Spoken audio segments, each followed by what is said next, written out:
একটি দোয়া পড়লে তিনটি লাভ হবে। আমি আগে লাভগুলো বলবো, তারপরে আপনাদের কাছে দোয়ার কথা বলবো। খুবই চমৎকার একটি দোয়া, ছোট্ট একটি দোয়া। এই দোয়ার মাধ্যমে আল্লাহ পাক রব্বুল আলামিন আপনাকে তিনটি পুরস্কার দান করবেন। এক নম্বর হচ্ছে আপনার দেহে আল্লাহ তাআলা শক্তি দান করবেন, আপনাকে শারীরিক সুস্থতা আল্লাহ পাক রব্বুল আলামিন দান করবেন। দ্বিতীয় নাম্বার হচ্ছে আল্লাহ পাক রব্বুল আলামিন আপনার সম্মানকে বাড়িয়ে দিবেন। এবং তিন নাম্বার পুরস্কার হচ্ছে আল্লাহ তাআলা আপনার সম্পদ বাড়িয়ে দিবেন। এই তিনটা জিনিসই কিন্তু আমরা অনেক সময় চাই, ঠিক কি না? এই একটি দোয়ার মাধ্যমে আল্লাহ তাআলা আপনাকে তিনটি জিনিস দান করবেন। অবশ্যই আমরা শারীরিক সুস্থতা চাই এবং দেহে শক্তি চাই। কেউই কিন্তু চায় না যে আমার শরীরটা দুর্বল থাকুক, আমাকে মানুষ দুর্বল বলে আখ্যায়িত করুক, এটা কিন্তু কেউ চায় না। সকলে কিন্তু দেহে শক্তি চায়। এবং দ্বিতীয় নাম্বার হচ্ছে সকলে সম্মানিত হতে চায়। পৃথিবীর ভিতরে সবচেয়ে প্রত্যেকটা মানুষই কিন্তু সম্মানিত হতে চায়। সম্মান কে চায় না? সকলেই সম্মান চায়। এবং তিন নাম্বার হচ্ছে সম্পদ, রিজিকের ভিতরে প্রশস্ততা যদি আপনি পেতে চান, তাহলে অবশ্যই এই দোয়াটা বেশি বেশি করে পড়বেন। কারণ রিজিকের জন্য অনেক মানুষ চুরি করতেছে, রিজিকের জন্য অনেক মানুষ ডাকাতি করতেছে, রিজিকের জন্য অনেক মানুষ এই পেটের ক্ষুধা নিবারণ করার জন্য সুদ খাচ্ছে, ঘুষ খাচ্ছে, অন্যায় কাজ করতেছে, মানুষের মাল আত্মসাৎ করে খাচ্ছে, মানুষকে দুনিয়া থেকে বিদায় করে দিচ্ছে একমাত্র রিজিকের কারণে। আমরা তো শ্রেষ্ঠ মাখলুকাত, আশরাফুল মাখলুকাত হওয়া সত্ত্বেও আমরা রিজিকের কারণে কতজন কত অন্যায় কাজ করতেছি। একটু চিন্তা করেন, ছোট্ট পাখিটাকে আল্লাহ তাআলা রিজিকের ব্যবস্থা করেন।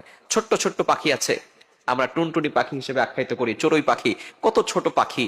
এই পাখিদেরকে আল্লাহ তাআলা রিজিকের ব্যবস্থা করেন।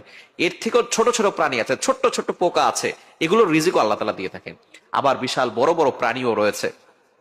আপনি সাগরে দেখবেন বিশাল বড় বড় তিমি মাছ, এক একটা মাছ কয়েক টন করে খাবার খায়। আল্লাহ পাক রব্বুল আলামিন তাদেরকে প্রত্যেক বেলায় পেট চুক্তি করে খাবার দিচ্ছেন। আল্লাহ তাআলা ওই সাগরের যে তিমি মাছটা আছে, সেই তিমি মাছকে, তিমি মাছের কখনো সুদ খেতে হয় না, কখনো ঘুষ খেতে হয় না। আপনাকে কেন সুদ খেতে হয়? আপনাকে কেন ঘুষ খেতে হয়? আপনি তো আশরাফুল মাখলুকাত, আপনাকে কেন সুদ খেতে হবে? কেন অন্যের মাল অন্যভাবে আত্মসাৎ করে খেতে হবে? আপনাকে কেন মানুষকে কষ্ট দিয়ে তারপরে আপনার রিজিক নিয়ে আসতে হবে? রিজিকের ব্যবস্থা তো আল্লাহ তাআলা করবেন। সুতরাং আপনি আল্লাহর উপর ভরসা রাখেন, পরিশ্রম করেন, দেখবেন আল্লাহ তাআলা আপনাকে হালাল ভাবে রিজিকের ভিতরে বরকত দিবেন। সুতরাং এই দোয়াটা পড়বেন, আল্লাহুম্মা ইন্নী দাঈফুন ফাকওয়ানি ওয়া যালিলুন ফাইজ্জানি ওয়া ফাকিরুন ফারযুকনি। আল্লাহ তাআলার কাছে এই দোয়াটা পড়বেন, আল্লাহ তাআলা আপনাকে এক নাম্বার পুরস্কার দেহে শক্তি দিবেন, দ্বিতীয় নাম্বার পুরস্কার, দ্বিতীয় নাম্বার লাভ সেটা হচ্ছে আপনাকে আল্লাহ তাআলা সম্মানিত করবেন, এবং তৃতীয় নাম্বার লাভ হচ্ছে আল্লাহ পাক রব্বুল আলামিন আপনার সম্পদটাকে বাড়িয়ে দিবেন। আল্লাহুম্মা ইন্নী দাঈফুন ফাকওয়ানি। আপনি আল্লাহর কাছে দোয়া করতেছেন, হে আল্লাহ আমি দুর্বল, আমাকে তুমি শক্তির ব্যবস্থা করে দাও।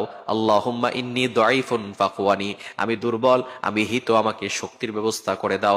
দ্বিতীয় নাম্বার বলতেছেন ওয়া যালিলুন ফাইজ্জানি, আল্লাহ আমি অপমানিত, আল্লাহ তুমি আমাকে সম্মানের ব্যবস্থা করে দাও। প্রত্যেকটা মানুষের সম্মান চায়, এজন্য আল্লাহর কাছে সম্মান